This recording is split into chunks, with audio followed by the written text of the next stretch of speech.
Bu, Pak, kita ini makhluk pintar, nggak ada yang bodoh.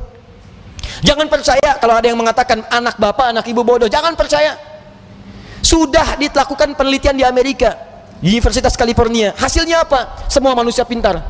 90% cerdas. 90%. 5% jenius. Jadi kalau ada yang merasa jenius, jangan bangga dulu, cuma 5%. Tuh, 5% lagi telat. Telat itu bukan bodoh, tapi karena pengaruh bagian-bagian tertentu di lingkungannya belum teroptimalkan dua potensi ini. Bahkan dia bisa memilih pengen cerdas atau pengen jenius. Einstein dulu disebut oleh guru sekolahnya dengan kalimat yang sangat kasar. Gak berani saya ungkapkan di masjid karena rumah Allah, kasar sekali. Keluar dia dari sekolahnya, menemukan kitabnya Avicenna, dibaca oleh beliau. Yang dibaca kitab Al-Basair tentang kecepatan cahaya. Bagaimana malaikat turun dari langit ke bumi bolak-balik dengan kecepatan cahaya, diciptakan dari cahaya, turun sekian, dihitung oleh Ibnu Sina, ditemukan oleh Einstein, dipelajari. Beliau memilih pindah dari yang disebut telat, pindah kepada ini yang jenius. Di barangkali anak bapak, anak ibu yang disebut telat macam-macam, mungkin Allah menitipkan sesuatu yang lebih hebat dibanding yang lainnya. Jangan percaya, nggak ada murid yang bodoh, yang ada guru yang kurang kreatif mengajar. Ingat, pintar itu adalah anugerah, bodoh itu pilihan. Maka itu kewajiban kita harus memaksimalkan pengetahuan ini. Kita ini makhluk cerdas, Pak. Di kewajiban kita itu menjaga kecerdasan sampai pulang. Ayo kepintaran kita tampilkan. Antum mau jadi apa aja yang baik-baik bisa. Ahli matematika bisa. Jangan percaya antum disebut telat, bisa. Fisika bisa, keluarkan, pelajari, pahami. Kimia bisa. Yang lainnya bisa. Dan yang paling hebat adalah kalau ingin dipercepat itu semua, ini yang rumusnya saya berikan pada hari ini. Bagaimana cepat memahami sesuatu, bagaimana cepat mengingat sesuatu, itu yang ditampilkan oleh Quran. Kalau Anda ingin mengeksplor potensi pengetahuan sampai jadi luar biasa, maka Allah mengajarkan cara-cara itu yang akan dibahas. Cuman masalahnya, waktu kita itu tinggal 5 menit lagi. Itu masalahnya. Padahal saya ingin kasih contoh nih. Ini teorinya, ini contohnya, ini prakteknya. Hasilnya jadi begini. Ibnu Sina, Al-Kindi, Al-Farabi, Al-Ghazali, Al-Battani, ya, Ibnu Battuta dan sebagainya, saya turunkan. 5 menit cukup insyaallah? Cukup, baik. Baik, ini saya nggak bahas dulu ya, karena waktunya terbatas ya. Nanti saya bahas di malam Jumat insyaallah Al-Quran Sunnah Solution. Saya simpan di sini. Baik. Silahkan Mas. Jazakallah khair. Semoga Allah muliakan antum. Satu. Baik. Satu, cara cepatnya. Cara cepat ini Bapak Ibu bisa praktekkan kepada anak-anaknya nanti ya. Kita harus yakini karena ini Allah yang menginformasikan. Jadi kita dikasih pengetahuan, kewajiban kita adalah memaksimalkan pengetahuan ini untuk mengoptimalkan fungsi kehidupan di dunia. Kita kan hidup di dunia butuh pengetahuan. Ya, bagaimana mengoptimalkannya? Ini saya percepat. Satu, yang standar dulu, standar. Quran surah Al-Alaq ayat yang pertama. Iqra bismi rabbikal ladzi khalaq. Secara sederhana, baca diartikan belajar. Orang Arab sekarang kalau menyebut Iqra, aina taqra, maksudnya aina tadrus, di mana belajar. Maka yang pertama, maaf kalau Anda muslim, Anda beriman, ya, beriman kepada Allah, yakin dengan kesempurnaan diri kita, kewajiban pertama untuk memaksimalkan pengetahuan, tidak boleh ada orang Islam yang tidak belajar, mesti belajar.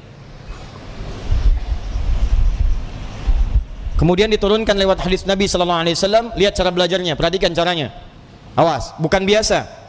Talabul ilmi fardhatun ala kulli muslim. Belajar, menuntut pengetahuan, ilmu. Nabi mengatakan talabul ilmi. Nah, ini yang mau saya garis bawahi. Ini kadang-kadang suka jarang diterangkan syarahnya secara mendetil. Al-ilmu, talabul ilmi, mencari ilmu. Apa artinya ilmu? Dalam istilah bahasa Arab, cuma ada dua pendekatan makna pada ilmu. Satu al-fahmu, kedua al-idrak. Al-ilmu huwa al-fahmu wal-idrak. Ini yang standar nih. Ilmu itu artinya paham, fahmu, paham. Yang kedua idrak, dijangkau dan dikuasai. Jadi kalau bapak, ibu, atau anaknya misalnya disekolahkan dimanapun, jangan cukupkan hanya hadir di sekolah saja. Jangan cukupkan ditempatkan dia duduk di dalam kelas, jangan. Itu bukan sifat muslim. Sifat muslim itu ketika belajar, cek kembali, paham nggak yang dipelajari, dikuasai nggak pengetahuannya. Jangan biarkan Anda datang cuma ke kampus, ke sekolah untuk duduk, apalagi duduk paling belakang, nggak mau nanya, terus pulang. Lihat, pelajari, pahami. Kenapa rumusnya begini? Kenapa fisika begini? Kenapa hukum gaya F1 sama dengan F2? Kenapa gaya ada tekanan F sama dengan berbanding lurus dengan P? Apa hukum Pascalnya? Kenapa bisa begini? Modifikasi lagi, keluarkan rumus cepatnya. Itu sifat muslim. Hadirkan dalam kehidupan. Ya, jadi apa yang Anda ingin pelajari, jangan cukupkan sampai dengan tahu, kita mesti paham. Apalagi yang dipelajari adalah ilmu-ilmu agama, maka berubah kalimatnya langsung dari fahmu jadi fiqhun, fikih. Fiqhun. Kalau Anda ingin berusaha sampai paham, maka diawali dengan tak di depannya, tak tambah tak. Kalau semangat Anda berlipat, ingin benar-benar paham, berlipat semangatnya, tambahkan tasydid sebelum huruf akhirnya. Pakai qaf, tasydidkan. Maka dari fikih jadi tafaqqaha, ya tafaqqahu, tafaqquh. Muncul Quran surah ke-9 At-Taubah, ayat ke-122, paling kiri sebelah bawah di mushaf. Tafaqquh. Falaula nafara min kulli firqatin minhum ta'ifatun liyatafaqqahu fid-din. Wa ma kana al-mu'minuna liyanfiru kaffah. Tidak semestinya semua orang beriman berjuang ke medan perang semua. Falaula nafara min kulli firqatin minhum ta'ifah. Mesti ada sekelompok orang yang berkonsentrasi di antara mereka, orang-orang beriman. Apa konsentrasinya? Liyatafaqqahu fid-din, untuk mendalami ad-din. Langsung menggunakan tafaqquh. Yang didalami apa? Ad-din. Apa itu ad-din? Islam. Tahu dari mana? Quran surah ketiga ayat ke-19. Innad dina 'indallahil Islam. Apa itu Islam? Islam turunan-turunan dari amalan. Pokoknya ada 5. Di hadis Muslim, nomor hadis yang ke-8, riwayat Umar bin Khattab radhiyallahu taala anhu. Dari mulai syahadat, dari mulai salat, dari mulai zakat, dari mulai puasa sampai dengan haji. Kalau Anda ingin belajar salat, jangan cukupkan tahu cara takbir. Takbirnya begini ya, ucapkan Allahu Akbar sampai dengan salam. Pertanyaannya, Anda paham nggak yang dibaca? Jangan-jangan selama ini Anda sholat, Anda nggak ngerti yang dibaca. Ruku, Anda nggak ngerti yang dibaca. Sujud, Ibu tidak paham yang dibacakan. Duduk di antara dua sujud berdoa, tapi nggak ngerti doanya. Bagaimana bisa khusyuk dalam sholat? Bagaimana doa Anda bisa dikabulkan kalau Anda nggak ngerti yang dilakukan? Anda kerja urusan dunia saja, Anda sampai sekolah supaya paham, Pak. Ikut training, stadium general, macam-macam supaya paham pekerjaan. Begitu Anda kerja, terima gaji 10 juta, meninggal. Ini urusan akhirat abadi kita. Dibawa sampai ke akhirat, kita yakini itu. Masa urusan akhirat kita biasa-biasa aja? Tuh lihat Abu Bakar, sahabat Nabi, kurang apa lagi? Sahabat Nabi, dari awal, mertua Nabi, hidupnya dengan Nabi, hijrahnya mendampingi Nabi, wafatnya dikubur di samping Nabi. Saking pahamnya dengan sholat, takbir, Allahu Akbar, gemetaran tangannya. Ditanya kenapa? Saya mengatakan Allahu Akbar, saya komitmen Allah yang paling besar, tapi saya takut ketika mengucapkan itu saya pernah merasa besar dalam kehidupan, sombong dari orang lain, merasa besar kepala dalam pasangan, merasa yang paling hebat dalam kehidupan, atau yang paling khusyuk dalam sholat. Saya takut, gemetaran Pak, saking pahamnya Allahu Akbar. Kita beda tipis tuh, ke puncak subuh-subuh gemetaran juga. Ya kita mau sampai kapan sholat gak paham? Haji itu, dari sekian yang haji berangkat, paham nggak yang dikerjakan? Tawaf dibaca bolak-balik, ngerti nggak? Paham nggak bacaannya? Saya kadang-kadang suka merasa sedih deh kalau situasi tawaf itu. Kenapa sih travel tidak mengajarkan sesuatu yang maksimal? Ayo, Anda akan ditanya oleh Allah Subhanahu Wa Taala. Mereka tuh sudah jual kebunnya, ada jual tanahnya, ada jual pakaian-pakaian untuk datang ke sana. Mereka punya hak untuk berhaji dengan benar. Jangan bebani dengan sesuatu yang tidak ada maksimal gitu. Itu kan doa tawaf cuma 2. Doa tawaf itu 2, Pak. 1 dari Hajar Aswad ke Maqam Ibrahim. Subhanallah, walhamdulillah, wala ilaha illallah, wallahu akbar. Itu ada kisahnya. Kalau bacanya benar, maka Allah akan anugerahkan jawaban doa setiap yang diminta, seperti Allah mengabulkan permintaan Nabi Ibrahim. Itu ada di surah Maryam kisahnya. Ada. Dari ayat 47 sampai ayat 50-nya. Ada kisahnya. Makanya kita berhenti di Maqam Ibrahim. Dari Maqam Ibrahim sampai dengan ke Rukun Yamani, bebas mau minta apa aja, nggak ada doa spesifik, bahkan boleh pakai bahasa Indonesia. Karena itu kita ditunggu, makanya belajar dulu fikihnya. Ini saya bacanya gimana cara bacanya ini? Subhanallah, alhamdulillah. Begitu Anda sampai Maqam Ibrahim, baca senyamannya. Minta, ada doa untuk orang tua, mungkin ibu Anda sedang meninggal dunia, dia butuh doa. ayah anda di alam kubur butuh doa, ayah anda hidup butuh doa, tetangga anda, anak anda, istri anda, itu kan kita mintakan. Sampai ke rukun yamani, ke Hajar Aswad, doanya kemudian oleh Allah Subhanahu wa taala diarahkan kepada yang maksimal. Diseleksi lagi yang tadi, jangan-jangan minta tapi bukan kebutuhan, cuman keinginan, nggak ada maslahat.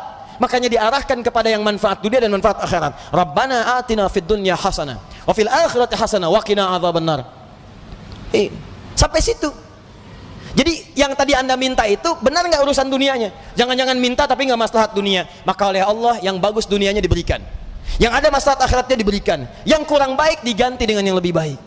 Begitu caranya. Kasihan kadang mutar sampai lupa berapa putaran yang sudah dilalui. Ya, ada kisah hebat nih, saya sambil menutup sedikit. Tapi ini tidak harus ditiru caranya, tapi bagus sebetulnya contoh untuk kita. Ada anak muda, Bu, datang ke Ka'bah. Dia belum nikah tuh, cari dodo sampai ke sana. Sampai di Multazam, dia berdoa. Benar, pakai bahasa dia ngerti. Coba mungkin caranya tidak harus seperti ini, ya. Ya Allah, hamba datang ke sini ya Allah untuk memohon kepadamu jodoh. Saya sudah berusaha sampai datang ke Ka'bah ini ya Allah, mohon kabulkan, berikan saya jodoh yang terbaik ya Allah. Tiba-tiba di sampingnya datang perempuan tinggi, putih, hidung mancung, langsung ditunjuk, kayak gini ya Allah. Kayak gini, si contoh. Tapi betul Bu, habis itu dia pulang, dia nikah, walaupun bukan dengan yang tadi. Dia nikah karena permintaan dia sesuai dengan apa yang dia butuhkan. Ya, kenapa kita nggak minta dengan bahasa kita? Ada yang lebih unik, datang dia ke situ, bawa catatan.